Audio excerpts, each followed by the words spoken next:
Bwana Yesu asifiwe. Amina. Mimi nimesumbuka kwa miaka 8. Miaka 8? Miaka 8? Miaka 8. Tokea 2017.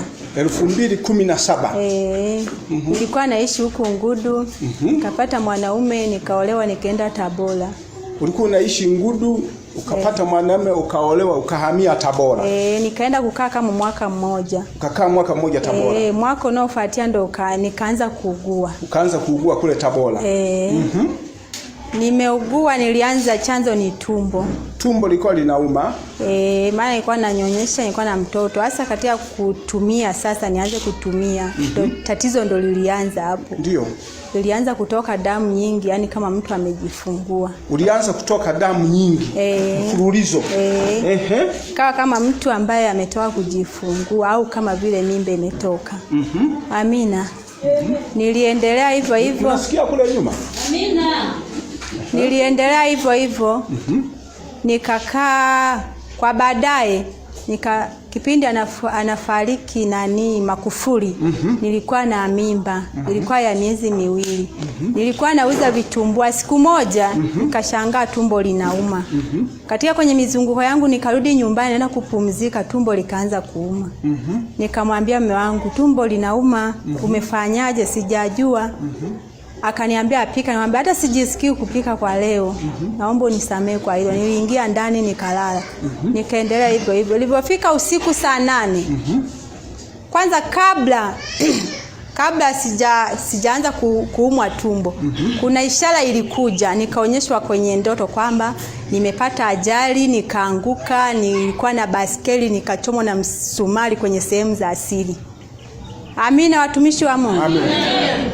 Ishara hiyo ilikuja, nikajiuza ni nini sijajua. Tena kuna ndoto nikaletewa kwamba kuna watu 2 wamekuja ndani mwangu chumbani. Alikuwa shangazi na wifi yangu, wamekuja na mtoto. Wamekuja pale wakanikuta nimelala, wakatuma dawa. Waliporusha ile dawa na mimi nikaamka, nikaanza kuomba. Nilipoanza kuomba nikawafuatia, baadaye wale watu walitoka wakageuka wakawa mbwa. Amina. Tukaendelea, nimeendelea hivyo hivyo. Ilikuwa lini sasa hapo? Maana tunataka tuwahi kidogo ufike kwenye point kwa sababu ya muda. Ilikuwa kama hiyo kipindi alifariki Magufuli, ilikuwa mwaka gani? Na baadaye ilipofika ule usiku ile mimba ilitoka. Ile mimba ilitoka usiku wa 8. Ilipotoka ile mimba nikaamka asubuhi, kwa kweli nilikuwa naumwa sijielewi. Wakanipeleka hospitalini, kaenda kuongezewa maji. Nikaendelea hivyo hivyo, ila hali yangu haikuwa nzuri sana. Nikabeba tena mimba nyingine. Napo nikaugua. Nilipougua nilimaliza siku 3 siinuki. Yaani kila kitu nasogezewa hapo, nimepiga magoti. Hata kukaa siwezi wala kutembea siwezi. Yaani chochote kile siwezi. Mimi wakulia tu nimepiga magoti na lia. Lakini mume wangu akachukua hatua akanipeleka kwa mganga. Nilienda, ulikuwaga mwezi wa 5 mpaka mwezi wa 11. Mwaka? Ni mwaka huo tu. Nilikaa kwa mganga, kwa kweli sikupata hata, yani niseme tu sikupona. Labda kwa ufupi ni kwamba umepita waganga wangapi? Waganga nimepita waganga 5. 5. Kwa ajili ya tatizo langu. Mpaka kufikia mwaka 2024 ambao ni mwaka jana. Ulikuwa wapi mwaka jana? Nilikuwa huko Tabora, lakini nilikuwa naenda kwa waganga, muda mwingine narudi nyumbani. Na hapa Ngudu ulikuja mwaka gani? Nimekuja tarehe 30 mwezi wa 5. Wakati unakuja huku hali yako ilikuwaje? Hali yangu yani mwili wangu ulikuwa sio vizuri. Kwanza ulikuwa umechakaa, nikawa kama mtu ambaye nimepigwa sana na kiuchumi. Alafu sura yangu ilikuwa ni ya kizee. Amina. Niliendelea hivyo hivyo, nilikuja kumuuguza bibi yangu. Bibi yangu akawa amefariki. Sasa tulipomaliza kuzika, moyo ukawa unanituma nije huku.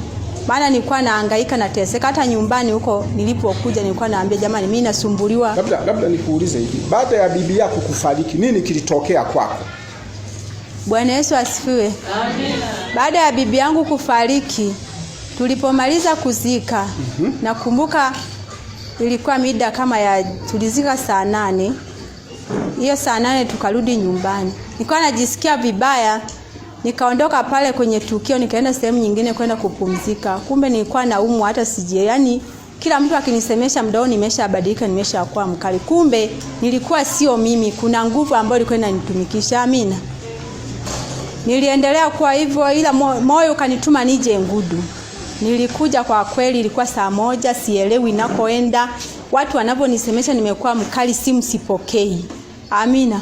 Kumbe muda huo, kabla sijaja huku Ngudu, nilisikia kitu kilikuja ndani kama upepo vile, afu na watu wakaja. Kumbe pale nikawa nimechukuliwa. Nikawa ilimradi tu nipo huku, lakini nilikuwa na muda mwingine niko huku Ngudu, muda mwingine nilikuwa naenda kukaa kaburini. Amina. Kwa hiyo ukawa unajiona siku zingine huko kaburini, siku zingine huko huku. Ndivyo ulivyokuwa unajiona. Na baadaye imekuacha sasa? Ili tumalize ushuhuda huu. Kwa baadaye nimeendelea hivyo hivyo. Siku moja nilikuwa moyo unakuna tamani nije kanisani. Kila nikipanga kinatokea kama kipingamizi. Lakini siku moja nilijikuta nimefika kanisani. Baada ya kufika kanisani nini kilitokea? Baada ya kufika kanisani nilienda kwa mchungaji. Nilipofika kwa mchungaji nikaanza kuombewa. Nilipoombewa mapepo yakaanza kuongea sasa katika jinsi ambavyo nilivyokuwa. Labda tuseme baada ya mapepo kutoka, nini kimetokea kwako? Baada ya mapepo kutoka mimi nimepona, niko mzima wa afya na sasa hivi namtumikia Mungu, sioni kitu chochote. Ile hali ya kujiona huko kaburini mara huko Ngudu haipo kwa sasa hivi? Kwa sasa hivi haipo. Kwanza yani sasa hivi nina amani, kwa sababu mwanzo nilikuwa sina hata amani, nilikuwa naishi limradi. Na mume wako yuko wapi? Mume wangu yuko Tabora. Alishapata taarifa kwamba ulishapona? Anajua, maana nilimpigia simu. Mlishaachana naye au mnaishi pamoja? Hebu tueleze ukweli bwana. Kwa sasa hivi hatuko pamoja. Nini kilisababisha msiishi pamoja? Ni huo ugonjwa au shida gani? Kilichosababisha, yani moyo ulikataa kwamba nisirudi kule. Kwa hiyo kwa ufupi sasa hivi wewe umepona, si ndio? Mimi nimepona. Naomba tusimame. Piga magoti. Kabla sijamwekea mikono, wakati anafika kwangu, hali yake ilikuwa mbaya mno na kulikuwa na nguvu za giza kwa wingi sana. Ilikuwa ni vita kubwa, na yale mapepo yakasema ya kwamba tulishachukua nafsi yake, mara yuko kaburini, kaburi la bibi yake, mara tunamleta hapa Ngudu. Kwa hiyo tunaendelea kumfunikisha, lakini lengo letu tunataka tumpoteze kabisa.